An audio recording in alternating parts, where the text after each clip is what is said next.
Second paper समकालीन भारत एवं शिक्षा की 7th यूनिट के विषय में चर्चा करेंगे। पिछले वीडियो में हम आपको इसके बारे में बता चुके हैं। इस यूनिट का नाम है राष्ट्रीय ज्ञान आयोग एवं राष्ट्रीय एकता, national knowledge commission and national integration. तो नेशनल नॉलेज कमीशन के बारे में हम आपको अपने पिछले वीडियो में बता चुके हैं। आज हम बात करेंगे नेशनल इंटीग्रेशन की। नेशनल इंटीग्रेशन में आज हम बात कर रहे हैं राष्ट्रीय एकता में। इसके अंतर्गत हम बात कर रहे हैं राष्ट्रीय एकता और भावात्मक एकता की बात करते हैं। देखिए, किसी भी राष्ट्र को बनने के लिए, राष्ट्र की प्रगति के लिए यह बहुत आवश्यक है कि राष्ट्र में एकता हो, वहां के नागरिकों में आपस में एकता हो।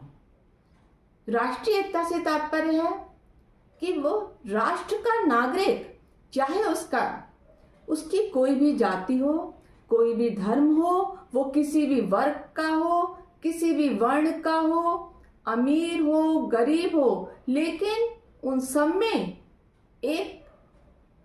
एकता की भावना होनी चाहिए। ये भावना कि हम सब एक देश के निवासी हैं, और ये एकता की भावना ही हमें राष्ट्रीय एकता की ओर अग्रसर करती है। इसके साथ साथ अगर आप पीछे बोर्ड पर देखें तो राष्ट्रीय एकता के साथ साथ एक और शब्द आ रहा है, भावात्मक एकता। भावात्मक एकता मीन्स इमोशनल इंटीग्रेशन। अब राष्ट्रीय एकता अपने आप में एक बहुत बड़ा शब्द है, और भावात्मक एकता इसके अंतर्गत आने वाला एक फैक्टर है। राष्ट्रीय एकता तभी होगी जब हम सब संवेदनात्मक रूप से, भावात्मक रूप से एक दूसरे से जुड़े हुए होंगे। राष्ट्र हमारे लिए सबसे ऊपर होगा। देखिए, हम मनुष्य हैं, हमारे अंदर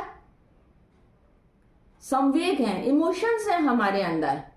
तो ये जो इमोशंस हैं, ये संवेग हैं, जो हमारे अंदर भावनाएं हैं, यही हमें भावनात्मक एकता के लिए अग्रसर करती हैं और हमें भावनात्मक एकता के लिए जोड़ती हैं। अब हम बात करते हैं कि राष्ट्रीय एकता भावात्मक एकता से अधिक व्यापक है। भावात्मक एकता राष्ट्रीय एकता का एक आवश्यक तत्व है। राष्ट्रीय एकता के अंतर्गत बहुत सारे तत्व हैं, लेकिन मोस्ट इंपॉर्टेंट उसमें भावात्मक एकता है। अब हम बात करते हैं भावात्मक एकता की। तो पंडित जवाहरलाल नेहरू के शब्दों में, पंडित जवाहरलाल नेहरू ने कहा था कि भावात्मक एकता से मेरा तात्पर्य है हमारे विचारों और भावनाओं की एकता तथा पृथकता की भावनाओं का दमन। मतलब हमारे विचार और हमारी भावनाएं एक सी होनी चाहिए, और हमारे अंदर अलग अलग की जो भावनाएं होती हैं, हम इस जाति के हैं, हम इस धर्म के हैं, ये सारी भावनाएं हमारे अंदर नहीं होनी चाहिए। ये जो पृथकता की भावनाएं हैं, जो हमें एक दूसरे से अलग कर रही हैं, इन भावनाओं का दमन, और इसके साथ ही हमारे विचारों और हमारी भावनाओं में एकता होनी चाहिए। ये कहा था पंडित जवाहरलाल नेहरू ने। इसके साथ ही प्रोफेसर हुमायूं कबीर ने कहा था, राष्ट्रीय एकता एक जाति, भाषा, धर्म अथवा भूगोल पर आधारित नहीं है, और न यह किसी समूह पर आधारित है, अपितु यह तो राष्ट्र के प्रति अपनत्व की भावना पर आधारित होती है। मतलब राष्ट्रीय एकता क्या है? राष्ट्र के प्रति अपनत्व की भावना। यह किसी भी जाति, भाषा, धर्म या प्रांत, राज्य इस पर आधारित नहीं है। ये तो संपूर्ण देश पर आधारित है, और संपूर्ण देश के प्रति एक अपनत्व की भावना पर आधारित है। इसी संबंध में डोरोथी थॉमसन ने कहा, राष्ट्रीय एकीकरण एक भावना है। राष्ट्रीय एकीकरण एक भावना है जो देश के नागरिकों को बांधती है। प्रोफेसर जिमन ने एक बुक लिखी थी जिसका नाम था नेशनलिस्ट एंड गवर्नमेंट।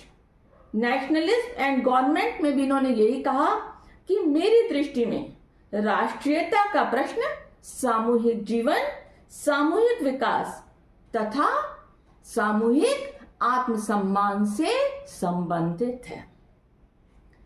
इस संबंध में अब हम बात करते हैं कि राष्ट्रीय एकता क्या होती है, हमें राष्ट्रीय एकता की आवश्यकता क्यों है। अब राष्ट्रीय एकता, जब हम पूरे देश के नागरिक भावनात्मक रूप से जुड़े रहेंगे एक दूसरे से, उनके अंदर राष्ट्रीय एकता की भावना का विकास होगा। हम यहाँ पर व्यक्तिगत बात नहीं कर रहे हैं कि हम किस जाति के, किस धर्म के हैं। हमें सिर्फ ये देखना है कि हम किस राष्ट्र के निवासी हैं। हम अपने राष्ट्र के निवासी हैं, हम अपने देश में रहते हैं और हम सब एक हैं।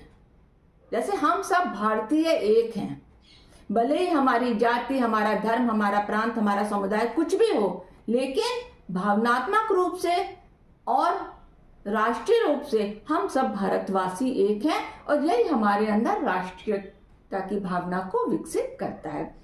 अब इसकी आवश्यकता क्यों है? सबसे बड़ी आवश्यकता है इसकी राष्ट्र की सुरक्षा के लिए। दूसरा, वर्ग संघर्ष की समाप्ति के लिए। जो विभिन्न वर्गों में आए दिन हमें संघर्ष देखने को मिलता है, कहीं तोड़फोड़ हो रही है, कहीं हड़ताल हो रही है, तो ये जो वर्ग संघर्ष है इसको रोकने के लिए भी राष्ट्रीय एकता की भावना बहुत आवश्यक है। हम की भावना के विकास की दृष्टि से हम अलग अलग नहीं है, हम सब एक हैं। इस भावना की विकास होना बहुत जरूरी है राष्ट्रीय एकता के लिए। लोकतांत्रिक शासन में आस्था रखने के लिए, इसके बाद क्षेत्रीय संकीर्णता की समाप्ति की दृष्टि से, मतलब हम जो ये बात करते हैं कि हम अलग अलग क्षेत्रों के हैं, तो हमें क्षेत्र की बात नहीं करनी है, हमें बात करनी है कि हम सब एक राष्ट्र के निवासी हैं। इसके बाद जो विघटनकारी तत्व हैं उन्हें हमें देश से हटाना है। विघटनकारी तत्वों का प्रभाव हमें हमारे ऊपर नहीं पड़ने देना है। हमारी राष्ट्रीय एकता की भावनात्मक एकता इतनी स्ट्रांग होनी चाहिए कि कोई भी विघटनकारी तत्व हमारे ऊपर अपना प्रभाव ना डाल सके। इसके बाद राष्ट्र की उन्नति के लिए, राष्ट्र के जीवन स्तर को ऊंचा बढ़ाने के लिए राष्ट्रीय एकता या भावात्मक एकता अत्यंत आवश्यक है। अब हम बात करते हैं कि इसमें बाधक तत्व कौन कौन से हैं। तो इसमें बाधक तत्वों की अगर हम बात करें तो इसमें जातिवाद, प्रांतीयता, सांप्रदायिकता, भाषावाद, आर्थिक विभिन्नता, नेतृत्व का अभाव और इसके साथ साथ नैतिक पतन, भ्रष्टाचार, रंगभेद, क्षेत्रीयता, ये सारी चीजें भी इसके ऊपर प्रभाव डालती हैं। तो इस संबंध में डॉक्टर सर्वपल्ली राधाकृष्णन ने कहा था कि आखिर धर्म क्या है जो समाज को धारण करे। धर्म क्या है? जो समाज को धारण करे और समाज को बनाए रखे, वही धर्म है। जो धर्म समाज को विभाजित करता है, वह समाज में फूट डालता है, मतभेद पैदा करता है, घृणा व द्वेष फैलाता है, वह अधर्म है। इसके बाद हम बात करते हैं, अब हमें राष्ट्रीय एकता की भावना के विकास के लिए क्या करना चाहिए। हम बात कर रहे हैं राष्ट्रीय एकता की, भावात्मक एकता की, तो इसके विकास के लिए हमें क्या करना चाहिए। सबसे पहले जरूरी है कि हमें शिक्षा की उचित व्यवस्था राष्ट्र के प्रत्येक नागरिक के लिए करनी चाहिए। डॉक्टर राधाकृष्णन के अनुसार, देखिए आपको बीच बीच में ये कोटेशंस या स्टेटमेंट इसलिए बता रही हूं कि आपके जब मल्टीपल चॉइस क्वेश्चंस एग्जाम में आएंगे उस समय ये स्टेटमेंट्स आएंगे और नीचे नाम लिखे हुए होंगे कि ये किनके हैं। तो इसलिए आपके लिए बहुत जरूरी है कि आपको जो कुछ भी बताया जा रहा है आप उसको बहुत ध्यान से सुने। तो यहाँ पर बात हो रही है डॉक्टर राधा कृष्णन की। तो डॉक्टर राधा कृष्णन के अनुसार राष्ट्रीय एकता को ईंट, पत्थर, आरे तथा हथौड़े से तैयार नहीं किया जा सकता। यह व्यक्ति के दिल और दिमाग में विकसित होता है। दिल और दिमाग को विकसित करने वाली प्रक्रिया केवल शिक्षा की प्रक्रिया है।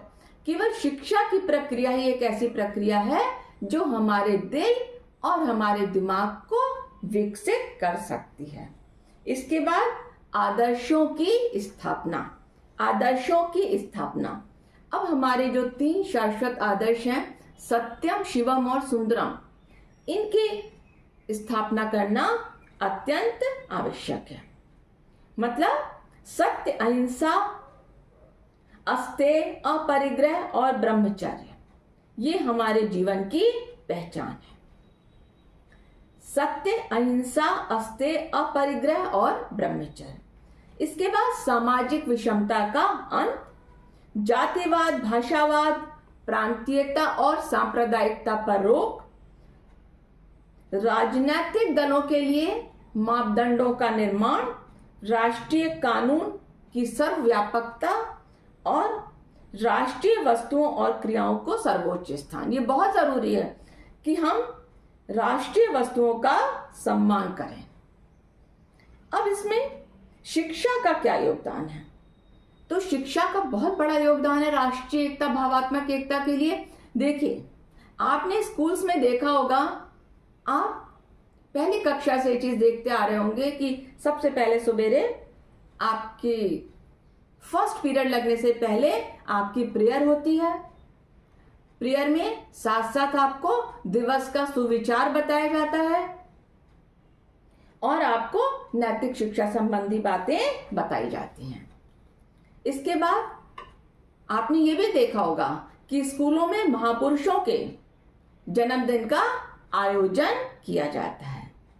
इसके बाद राष्ट्रीय पर्वों का आयोजन, जैसे आपने देखा होगा 26 जनवरी, 15 अगस्त, 2 अक्टूबर, ये हमारे यहाँ के राष्ट्रीय पर्व हैं और इनका आयोजन स्कूल्स में किया जाता है। इसके अतिरिक्त विभिन्न प्रकार के विद्वानों के व्याख्यानों का आयोजन भी स्कूलों में किया जाता है।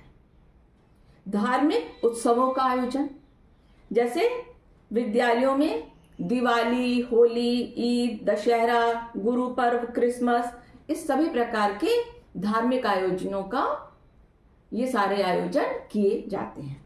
इसके बाद प्रतियोगिताओं का आयोजन, विभिन्न प्रकार की प्रतियोगिताओं का आयोजन जिसमें कि निष्पक्ष रूप से निर्णय दिए जाते हैं। विभिन्न प्रकार की प्रतियोगिताएं मतलब जैसे आपके यहाँ खेलकूद हो रहे हैं, वाद विवाद हो रहा है, पत्र लेखन हो रहा है, सांस्कृतिक कार्यक्रमों से संबंधित प्रतियोगिताएं हो रही हैं स्कूलों में। इसके बाद स्कूलों में आपने देखा होगा कि जो विभिन्न प्रकार की प्रदर्शनियों का आयोजन होता है। अक्सर स्कूल्स में आपने विज्ञान संबंधी प्रदर्शनियों का आयोजन किया होगा। इसके बाद राष्ट्रीय स्तर पर शिक्षकों का आदान प्रदान। ये बहुत जरूरी है कि राष्ट्रीय स्तर पर एक राज्य के शिक्षक दूसरे राज्य के शिक्षकों से जाकर के मिले।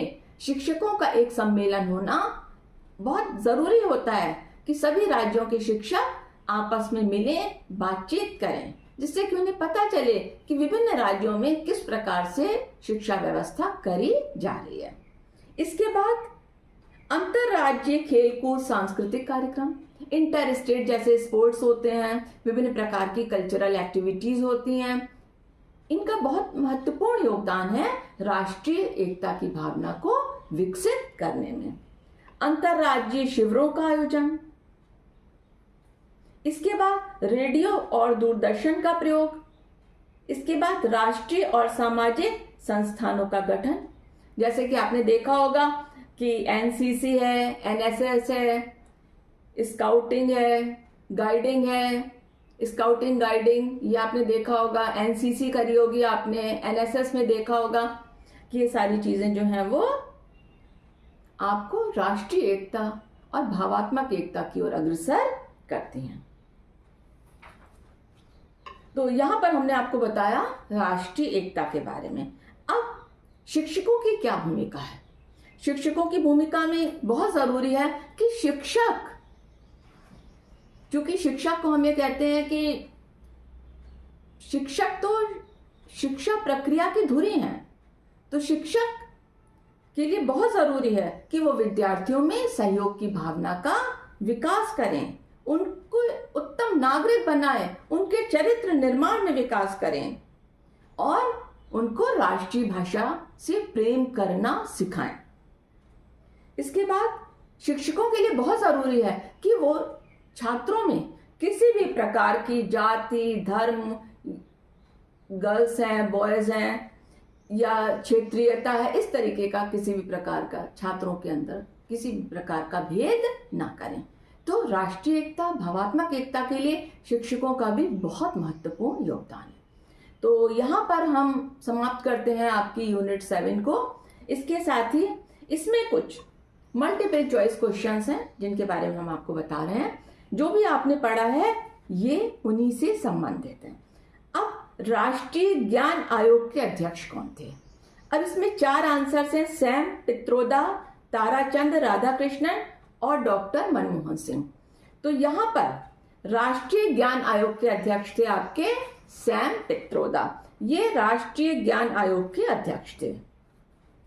फिर राष्ट्रीय ज्ञान आयोग के प्रतिवेदन को कितने भागों में बांटा गया है? तो राष्ट्रीय ज्ञान आयोग के प्रतिवेदन को यहाँ पर आपके मल्टीपल चॉइस में 5 खंड है, 3 खंड है, 6 हैं और 7 हैं। तो यहाँ पर सही आंसर है कि राष्ट्रीय ज्ञान आयोग के प्रतिवेदन को 5 खंडों में बांटा गया है। इसके बाद राष्ट्रीय ज्ञान आयोग का गठन कब हुआ?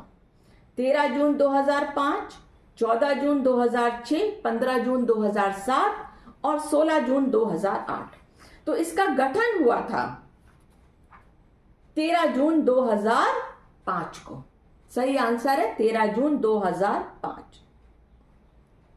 अब राष्ट्रीय ज्ञान आयोग ने अपनी रिपोर्ट कब प्रस्तुत करी थी? देखिए, गठन हुआ 2005 में और रिपोर्ट कब प्रस्तुत करी थी? इसमें 4 दिए हुए हैं, 2009, 2010, 2001 और 2004। तो सही आंसर है 2009। इसके बाद national council of skill development के गठन का उद्देश्य क्या था? National council of skill development के गठन का क्या उद्देश्य था?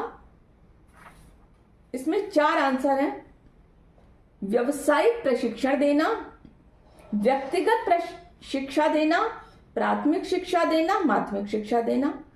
अब चूंकि बात है national council of skill development, तो नेचुरल है कि इसका गठन हुआ होगा व्यावसायिक शिक्षा के गठन के लिए। तो व्यावसायिक शिक्षा देना।